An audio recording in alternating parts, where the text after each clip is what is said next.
Gue pernah dengar tentang kisah ayahnya Nabi Muhammad SAW, yaitu Abdullah, mau disembelih sama ayahnya sendiri, yang tidak lain kakeknya Nabi Muhammad SAW, yaitu Abdul Muthalib. Sebenarnya apa yang terjadi ketika itu? Kenapa Abdullah muda waktu itu mau disembelih sama ayahnya sendiri, yaitu Abdul Muthalib, sekaligus kakeknya Rasulullah SAW? Oh itu sebenarnya gara-gara nazar. Nazar maksudnya? Nazar secara bahasa adalah janji melakukan hal baik atau buruk. Sedangkan nazar menurut pengertian syara adalah menyanggupi melakukan ibadah yang bukan merupakan hal wajib bagi seseorang. Dan nazar dalam ketentuan Islam lebih panjang lagi pembahasannya. Kita persempit nazar secara umum saja ya. Karena nazar yang dilakukan kakeknya Nabi Muhammad SAW adalah ketika belum datang aturan Islam. Lebih simpelnya, nazar itu janji. Oke, kita kembali ke pertanyaan lo tadi. Kenapa kakek Nabi Muhammad SAW kala itu mau menyembelih Abdullah yang tidak lain anak kesayangannya sendiri, dan kelak Abdullah ini menjadi ayahnya Nabi Muhammad SAW? Jadi gini, Abdul Muthalib yang tidak lain adalah kakek Rasulullah SAW pernah bernazar jika ia dikaruniai 10 orang anak dan tumbuh dewasa menjadi pelindung dirinya, maka salah satu dari mereka akan dikurbankan di samping Ka'bah. Ternyata keinginannya pun terkabul. Allah mengaruniai 10 orang anak laki-laki, yaitu Al-Harits, Al-Zubair, Hajjal, Dirar, Al-Mukawim, Abu Lahab, Al-Abbas, Hamzah, Abu Thalib, dan terakhir adalah Abdullah yang merupakan anak yang paling dicintainya. Pada suatu hari, Abdul Muthalib memanggil semua anaknya untuk menyampaikan nazarnya. Setelah berkumpul, mereka bertanya, lantas apa yang mesti kami lakukan sekarang? Sang ayah menjawab, masing-masing dari kalian mengambil botol, lalu tulis nama kalian di dalamnya. Setelah selesai, berikan botol itu kepadaku. Mereka pun menjalankannya. Botol yang telah terisi nama masing-masing pun diserahkan kepada sang ayah, Abdul Muthalib. Kemudian, semua botol itu diundi, dan ternyata nama yang keluar adalah Abdullah. Ini artinya anak yang harus dikurbankan untuk memenuhi nazar Abdul Muthalib adalah Abdullah.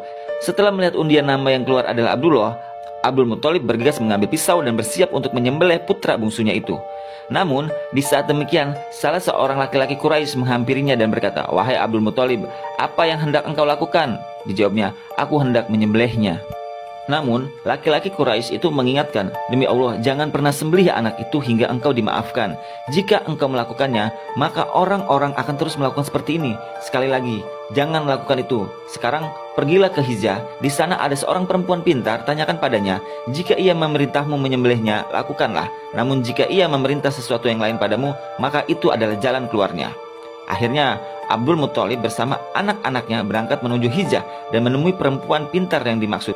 Ia pun menceritakan tentang dirinya, anak, dan keinginan nazarnya. Si perempuan pun menyarankan agar nazar tersebut diganti dengan 10 ekor unta. Namun sebelumnya harus diundi lagi. Apa yang keluar dari undian itu? Perempuan itu menyampaikan, jika yang keluar adalah nama Abdullah, maka tambahlah jumlah untanya sampai Tuhan kalian meridhoinya. Sementara jika yang keluar dari undian adalah unta, maka sembelihlah unta-unta tersebut. Sebab itu tandanya Tuhan kalian sudah meridhoi dan saudara kalian selamat. Setelah sepakat dengan usulan itu, Abdullah berdoa kepada Allah dan bersiap kurban di hadapannya, yakni Abdullah dan 10 ekor unta kemudian diundi kembali. Dan ternyata yang keluar adalah nama Abdullah, maka 10 ekor unta ditambahkan kepadanya. Kini jumlah unta menjadi 20 ekor. Abdul Muthalib kembali berdoa dan undian dilakukan. Dan yang keluar lagi nama Abdullah. Undian pun dilakukan hingga beberapa kali dan yang keluar masih tetap nama Abdullah. Setiap kali keluar nama Abdullah, 10 unta ditambahkan hingga yang ke-10 kalinya barulah yang keluar adalah nama unta. Dengan demikian, jumlah unta pun menjadi 100 ekor. Orang-orang Quraisy yang hadir pun berkata, "Wahai Abdul Muthalib, itu pertanda bahwa Tuhanmu sudah meridhoi." Namun Abdul Muthalib masih belum yakin. Ia berkata, "Tidak, aku akan mengulangi undian itu sampai 3 kali, dan nama yang keluar adalah nama unta." Dan setelah diundi sampai 3 kali, nama yang keluar nama unta. Akhirnya 100 unta itu disembelih oleh Abdul Muthalib sebagai pengganti nazar kurban anaknya yang bernama Abdullah.